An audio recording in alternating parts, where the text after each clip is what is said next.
Hello guys, welcome to my channel. I hope everything's okay in your life. In this video, I will check the developer's commentary released on October 4, 2024. I must say that seeing such positive changes in content after a long time made me very happy. I want to thank the developers for surprising us with rational solutions to some chronic issues of the game. The developers team's goal, focusing on two main topics, has been to make BDO more playable for everyone. An alternative has been offered to the imposed node war system. On the other hand, great steps have been taken for gear progression, which has directed players solely towards the Broca and presented a challenging development process. With the new system, everything will now be much easier.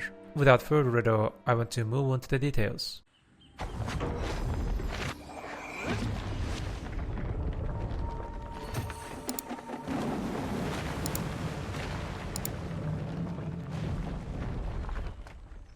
In recent weeks, Mr. J stated in a speech, "We have dedicated a lot of time to Land of the Morning Light for years, and during this time, contents for the main continent has become outdated." It seems we will see the first steps of this statement in this video. We know that PA has been working more slowly compared to previous years. The exact reason for this is not clearly known. However, after a long break, the precise changes made have pleased me. The first announcement is related to the node war system. Since its addition to the game, players have been forced to deal with a system that has received negative feedbacks. Generally speaking, while it seems reasonable for node wars to be simplified, we encountered many chronic issues due to some situations being overlooked when it was added to the game. These problems have frustrated people. Perhaps as a result of hundreds of different feedbacks, it seems that some have been taken into account. The winner of the Guild or Alliance in the uncapped siege war will apparently be able to determine the battle conditions for that region. For example, if the Medar region is uncapped,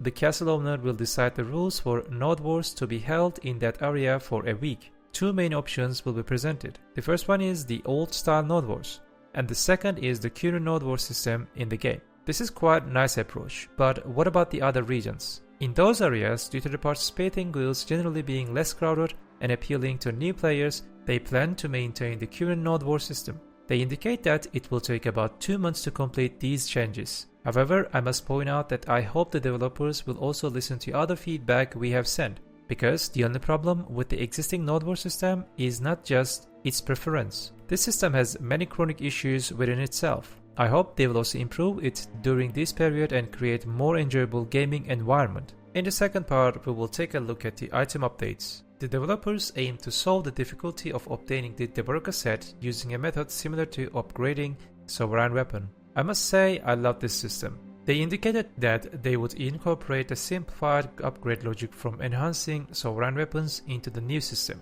So how will this system work? As you know, when enhancing the Broca and all the accessories, even if you used Chronestones, there was still a chance for item to downgrade. This made the process quite frustrating. Last year, with the additions of the Precision Hammer, they managed to reduce this issue somewhat. This allowed players to try their items without risk of downgrading. They aim to address weakness of the Broca in terms of absolute power and customization by adding a new purple level accessory. Over time, they plan to increase custom builds by adding light stones, artifacts, special crystals, and the reforged stones for the Sovereign Weapon. They will expand this even further with the new system. The name of the new accessories is Karazad. They are purple level accessories. When you use a Chronestone, their level will not decrease. Even if you do not use Chronestone, your item will no longer disappear.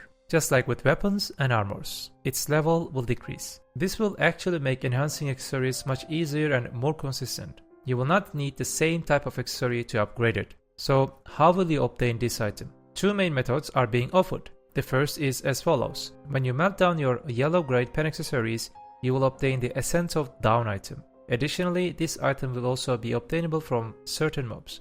The second method of obtaining it will be directly through the Broca accessory. You will be able to convert your TET or Pen Broca accessories. You can currently see the details of the unupgraded base accessory and all subsequent levels on the screen. The Pen level will correspond to TET Broca, while the Oct level, which means level 8, will correspond to Pen Broca. They will have decided to make a change like this.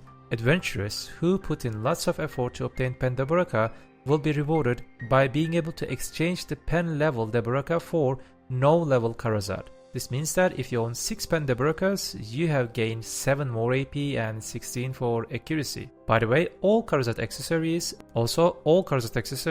plus 4 hidden AP buff. So in total, if you use 6 Karazad accessories, you will gain plus 24 AP buff, 4 more than 5 Debraka set effect. When you try to upgrade from the base level, you will see that reaching the pen level is quite easy. The Oct will be a bit more challenging, however, they indicate that the No and the Deck levels will be quite demanding. Karazad accessories will not be able to be registered in the central market. In fact, I can say that I somewhat like this idea. By using certain lower materials, I can obtain equipments that are unique to me and will not fall into someone else's hand. Perhaps they will do the same for armors in future. We will see. This update is expected around the end of October.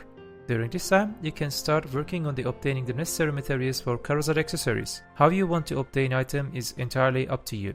You can either produce them from the scratch or exchange from your Debrakas. They didn't specify what will be used to upgrade the accessories. One can establish a simple logic. They didn't specify what will be used to upgrade accessories. We can establish a simple logic. Weapons are purple and accessories will be the same. In my opinion, the upgrade logic for both will be exactly the same. So, we can upgrade the accessories with the crystals we use for Sovereign Weapon. What do you think would be the best approach for enhancing? Please share your thoughts in the comments.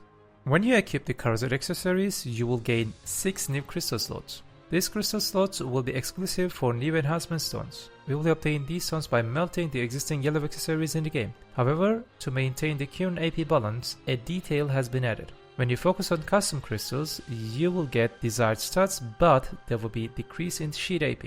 The specific of these stats details have not been clearly shared, but I must say it seems like a reasonable decision for balancing. There will be 4 different types of add-on crystals: accuracy, black speed rage, evasion, and damage reduction. These add-on crystals will not only be obtainable from accessories, they can also be acquired from specific monster zones or crafted through different methods. This way, players who do not have pen accessory swaps will gradually be able to obtain add-on crystals. While engaging in PvE, add-on crystals will not be mandatory, as what you need is low level accuracy and pure AP right now in PvE, isn't it? Therefore, add-on crystals will be necessary for PvP 99% of the time. These add-on crystals will not break when you die. As a result of this situation, some yellow accessories will have their drops added to some high-end spots. This will help prevent the central market prices from rising and will also provide ease of availability. The need for fail stack will increase due to the Karazad accessories and the recently added Sovereign Weapon. Consequently, items that are rarely used in the game will become usable for fail stack building.